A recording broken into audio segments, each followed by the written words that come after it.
Hello there, everyone. Alright, so... Oh, first, I cut my hair yesterday. How's it look? You guys like it? Alright, okay.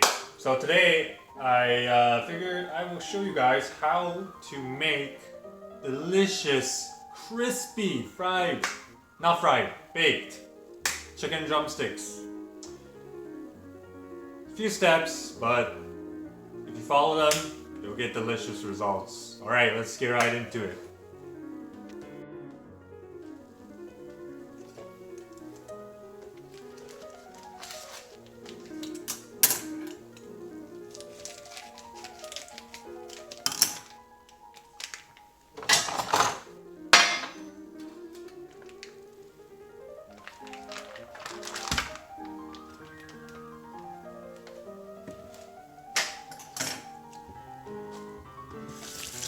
Okay, so here I'm actually taking one of the drumsticks and smelling it just to double check that it hasn't gone bad.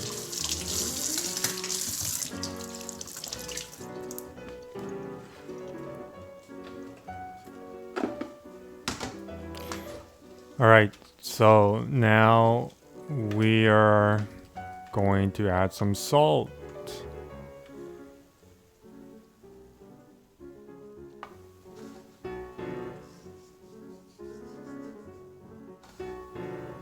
Yep, just sprinkling some salt on the drumsticks.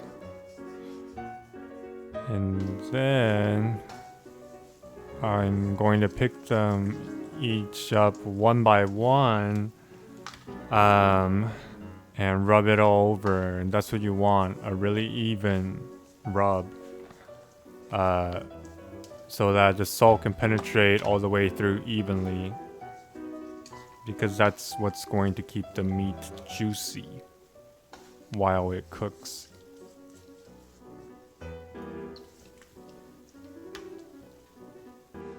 Alright, so now we're going to let it rest for... you want to at least give it an hour, but I'd say usually give it 2 for even better results. It affects the... how juicy the meat will turn out in the end.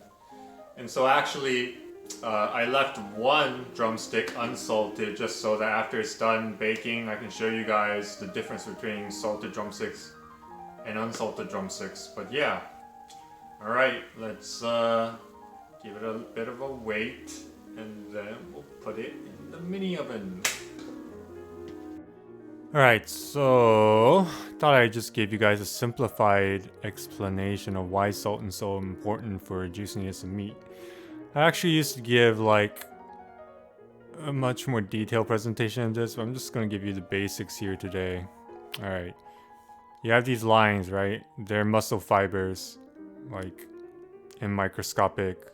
on the microscopic level. So when you add salt, what you're doing is you want the salt molecules to penetrate to the core of the meat, so that's why you need to give it time. And so you have these salt molecules now in between the fibers of the meat. And so when meat cooks, what happens is these muscle fibers denature. So there's this in-between phase where they unravel. And then they will, once they unravel, they're going to randomly tie with each other. And so the more tied up they are, the less juicy the meat is. So basically what happens is when they tie up, they get all tight and the water gets squeezed out. So it becomes a lot less delicious, matter of fact, unpalatable, and harder to digest when that happens. So you don't want that. What this does, adding salt before you cook it does is, so this is if you cooked it unsalted, right? When you add salt first, once it cooks, it'll be like maybe like this, you know. So it'll still be tangled up more in some places, but you're gonna have salt ions in between that will prevent the more extreme tangling. Just, yeah, imagine it like strings or ropes that become unraveled. Just tangles each other, or like computer cords, cables. It's real work to get that stuff untangled again. Okay. Hope that explanation was helpful and clear. Alright, it's been about 2 hours, so we're just gonna put the chicken in now. Okay. Alright, so what we're gonna do is put it in. And let's set it to 450.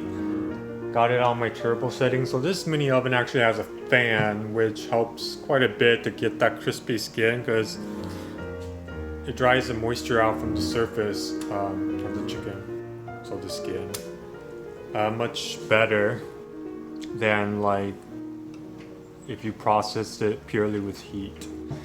So let's see, yep, and then so what I do is 450 turbo with the fan, and I set it to 50 minutes, and that always gives me a nice golden crispy brown on the outside, and very tender, juicy chicken meat on the inside. So that's what we're gonna do. All right, then see you back here in about 50 minutes. All right, so it's been 50 minutes. Let's check the results. Oh, look at that. How beautiful it is. Oh my God. Let's check it out. Okay.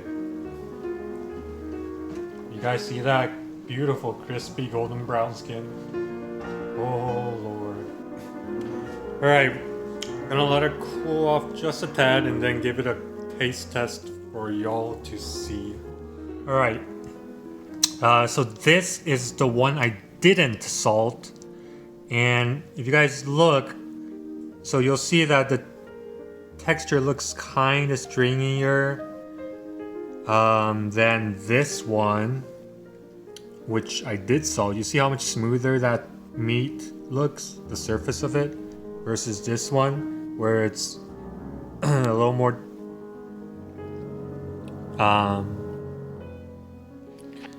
tangled up, tighter. It's not quite as apparent in, I mean, you can actually still definitely very much see the difference, but this has already helped a lot by the fact that chicken drumsticks are a cut with a lot of collagen. If you were to do this with breast meat, it'd be night and day, but yeah. All right, now let's give the salted one a taste test. All right, guys, here we go. Cheers.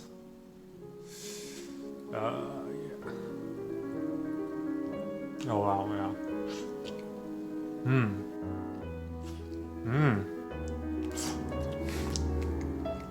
So delicious.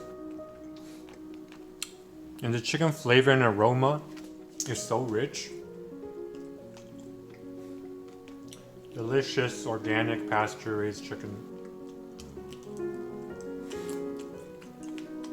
So good. It never gets old. Yeah, okay guys. That is how you make delicious chicken drumsticks. Try yourself.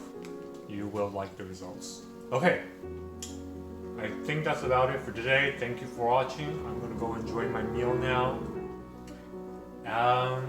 Yeah. I will see you guys in another video. Bye!